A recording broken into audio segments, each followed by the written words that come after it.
Hello everyone. Halo. Halo. Halo. Okay, so today we are from Group One. We want to present you about our interview with a company.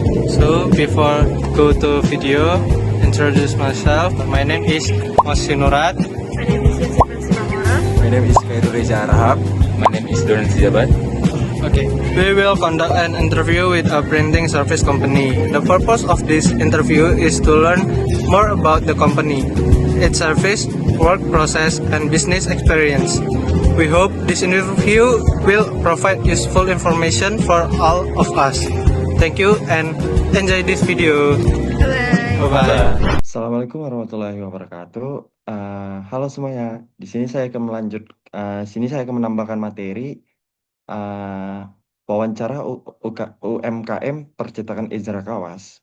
Di sini saya akan menjelaskan apa sih itu perusahaan jasa, ciri-cirinya serta yang lainnya teman-teman. Nah, sebelum kita masuk ke video wawancaranya, di sini saya akan menjelaskan beberapa penalarannya mengenai perusahaan jasa. Oke, lanjut di sini adalah pengertian perusahaan jasa. Perusahaan jasa adalah perusahaan yang menghasilkan pendapatan dari penyediaan layanan, bukan dari penjualan barang fisik, yaitu memiliki arti yang ditawarkan kepada pelanggan berupa jasa, keahlian, atau pelayanan yang manfaatnya dapat dirasakan, meskipun tidak dapat dilihat atau disentuh secara langsung. Menurut definisi yang umum, digunakan dalam literatur akuntansi dan manajemen. Perusahaan jasa menghasilkan pendapatan dari pemberian layanan kepada pelanggan tanpa adanya perpindahan kepemilikan barang. Ini yang membedakannya secara fundamental dan perusahaan dagang dan perusahaan manufaktur. Oke, selanjutnya ah, di sini ada ciri-ciri perusahaan jasa. Yang pertama, di sini ada 7 ya teman-teman ya. Yang pertama itu adalah menawarkan layanan atau yang kita sebut jasa, bukan barang. Produk yang ditawarkan berupa pelayanan atau keahlian seperti transportasi, pendidikan, kesehatan, dan konsultasi. Kedua, itu adalah produk tidak berwujud atau yang disebut intangible. Jasa tidak dapat dilihat, disentuh, atau disimpan seperti barang fisik. Kalau bisa disimpan seperti barang fisik, itu sudah disebutkan yaitu perusahaan barang ya teman-teman ya. Di sini kita lanjut yang ketiga, itu adalah produksi dan konsumsi terjadi bersamaan. Jasa biasanya diproduksi dan digunakan pada saat yang sama, misalnya saat pelanggan menerima layanan potong rambut. Keempat, tidak dapat disimpan. Jasa tidak bisa dijadikan persediaan untuk dijual di kemudian hari. Kelima, itu adalah kualitas bergantung pada pemberi jasa. Hasil layanan dapat berbeda tergantung keterampilan, pengalaman, dan cara kerja penyedia jasa. Selanjutnya, yang keenam, membutuhkan interaksi dengan pelanggan. Dalam banyak kasus, pelanggan terlibat langsung dalam proses pemberian jasa. Yang terakhir, itu yang ketujuh adalah pendapatan berasal dari biaya layanan. Keuntungan diperoleh dari pembayaran atas jasa yang diberikan kepada pelanggan. Oke, kita next selanjutnya. Di sini saya akan menjelaskan jenis-jenis perusahaan jasa. Yang pertama itu adalah perusahaan jasa profesional.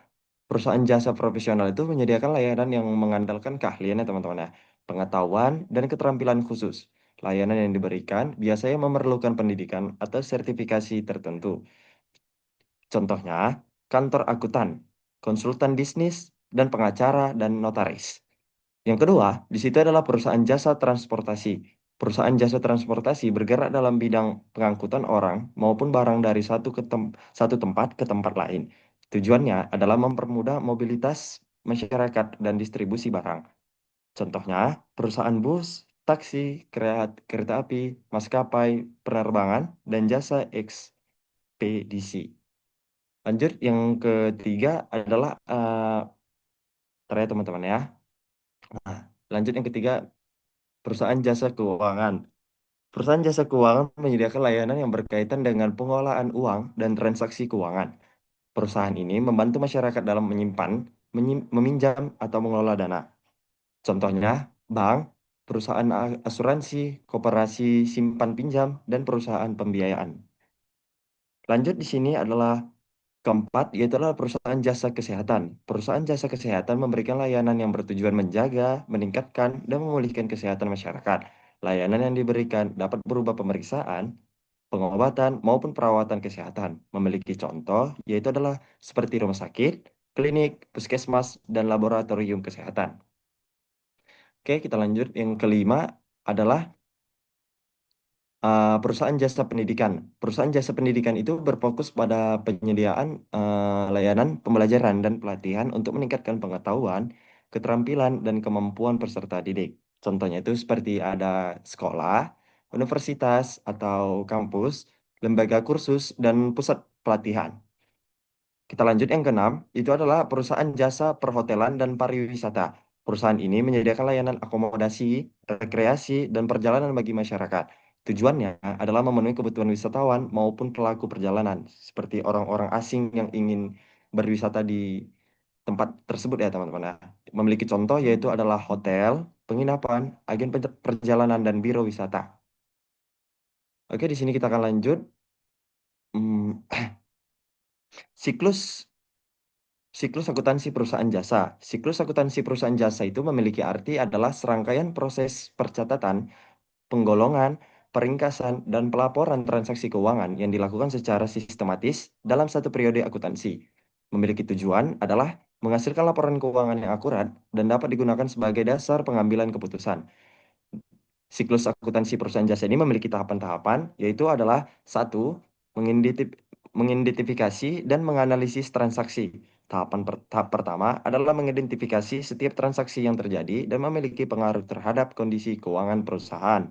Transaksi harus didukung oleh bukti transaksi seperti faktur, kuitansi, nota, atau bukti pembayaran. Lanjut, kita next teman-teman ke slide selanjutnya, yaitu adalah kedua, mencatat transaksi ke dalam jurnal umum. Setelah dianalisis, transaksi dicatat ke dalam jurnal umum berdasarkan urutan tanggal terjadinya transaksi. Percatatan dilakukan dengan menggunakan sistem debit dan kredit. Selanjutnya yang ketiga, memposting ke buku besar. Data yang telah dicatat dalam jurnal umum kemudian dipindahkan ke buku besar sesuai dengan akun masing-masing. Bertujuan untuk mengetahui saldo setiap akun secara lebih rinci. Selanjutnya yang keempat itu adalah menyusun neraca saldo.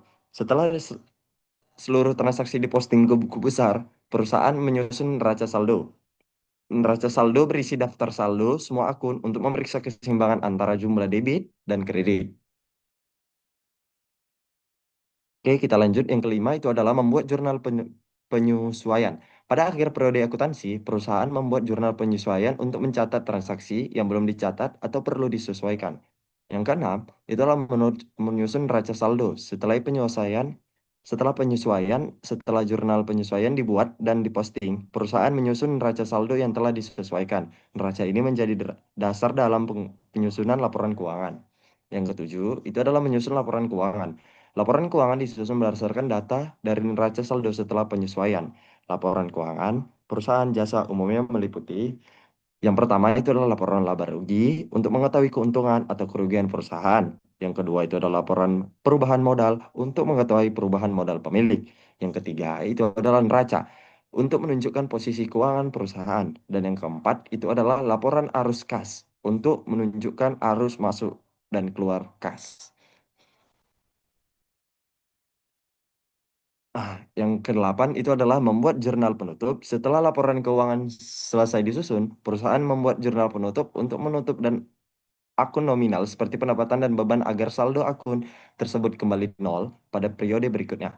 Yang kesembilan, itulah menyusun neraca saldo setelah penutupan. Tahap ini dilakukan untuk memastikan bahwa saldo akun yang tersisa setelah penutupan hanya akun real seperti aset, kewajiban, dan modal. Yang ke-10, itulah membuat jurnal pembalik atau yang kita sebut adalah opsional. Jurnal pembalik dibuat pada awal periode berikutnya untuk memudahkan pencatatan transaksi tertentu yang sebelumnya telah disesuaikan. Oke, kita lanjut.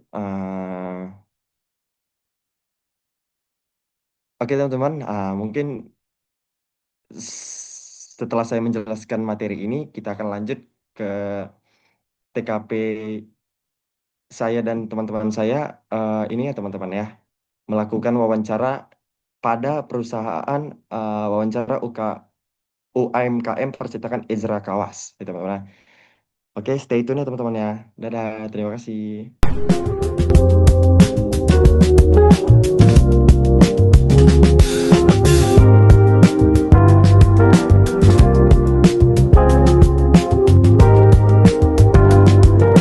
Siang Bu, Ya, selamat siang. sebelumnya kami ingin mengetahui sedikit mengenai usaha yang dijalankan Ibu. Bisa diceritakan nama usaha, bidang jasa yang dijalankan, kapan usaha ini berdiri, serta alasan Ibu mendirikan usaha ini. Kalau berdirinya tahun 2005, karena ini kita dulu awalnya kita pernah bekerja di percetakan, jadi udah tahu tentang percetakan itu bagaimana.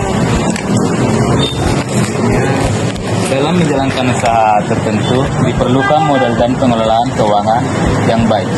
Kami ingin mengetahui dari mana sumber modal awal usaha ini diperoleh, apakah menggunakan dana pribadi atau pinjaman atau bantuan dari pihak lain. Dana pribadi dan bantuan orang tua. Apakah setiap usaha pasti memiliki pelanggan atau target pasar tertentu? Menurut Ibu, siapa target pelanggan utama usaha ini dan strategi apa yang biasanya Ibu lakukan untuk mempertahankan pelanggan? Yang pertama itu kontraktor dan mahasiswa. Strategi yang untuk mempertahankan itu kita harus jaga dengan langganan kita, usahakan bagus gitu. Terkait aktivitas operasional, kami ingin mengetahui bagaimana cara Ibu mengatur pemasukan dan pengeluaran usaha sehari-hari, serta apa keuangan usaha dipisahkan dengan keuangan pribadi. Itu keuangan pribadi dengan keuangan usaha itu sama aja, karena kita yang bekerja di sini kan yang mengontrol langsung kan. Jadi kalau seandainya penghasilannya ada itu masuk ke simpan semua, tapi kecuali kalau misalnya ada uang keluaran beli kertas itu lagi diambil. Kami juga ingin mengetahui jenis transaksi apa saja yang bisa dicatat dalam usaha ini. Misalnya pendapatan jasa, biaya operasional, utang, piutang, atau transaksi lainnya. Yang pendapatan dari sini aja.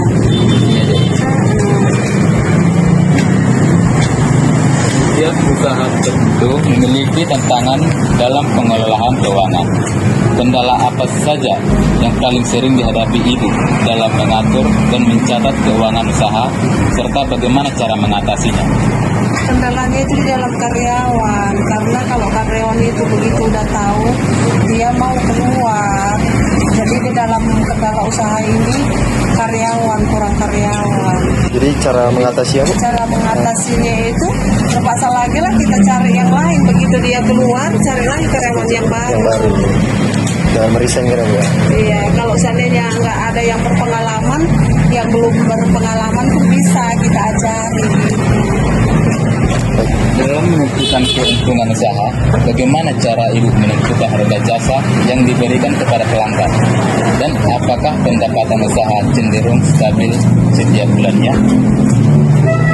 Kalau pendapatannya itu dia tergantung, karena kita kan banyak kan, dari perinannya itu beda, dan hasil perinan beda. Dari misalnya fotokopian beda, kita kan ada perinan, fotokopi, terus jilid-jilid, terus kayak kontraktor gitu. Dia beda-beda hasil pendapatannya, ATK gitu. Terkait legalitas usaha, apakah usaha ini sudah memiliki izin usaha dan memenuhi kewajiban perpajakan UMKM? Sebagai seberapa penting menurut Ibu pemahaman tentang pajak dan akuntansi bagi pelaku usaha kecil? Sudah memiliki izin. Kalau misalnya usaha kecil kayak gini, ya bagus juga ada pajaknya. Kita bayar kok setiap tahunnya. Sebagai penutup nih Bu, kami ingin mengetahui harapan dan rencana Ibu untuk perkembangan usaha ke depan, serta saran apa yang ingin dikatakan kepada mahasiswa atau generasi muda yang ingin memulai usaha sendiri. Buka usaha gitu bagi mahasiswa baru. Kalau harapan kami memang maunya semakin berkembang lagi, tapi di kendalanya itu tadi di karyawan. Terus kalau untuk mahasiswa baru diasah gitu. Iya harus diasah karena kalau apa kan harus mulai dari kecil. Chef itu kalau kita misalnya disiplin pasti berkembang. Jadi kita harus mengasah skill sama mental aja gitu ya. Iya. Karena kalau usaha itu kalau di bidang percetakan kayak gini harus memang kerja keras di. Begitu Bu, sekian dan terima kasih Bu. Terima kasih Bu. Iya,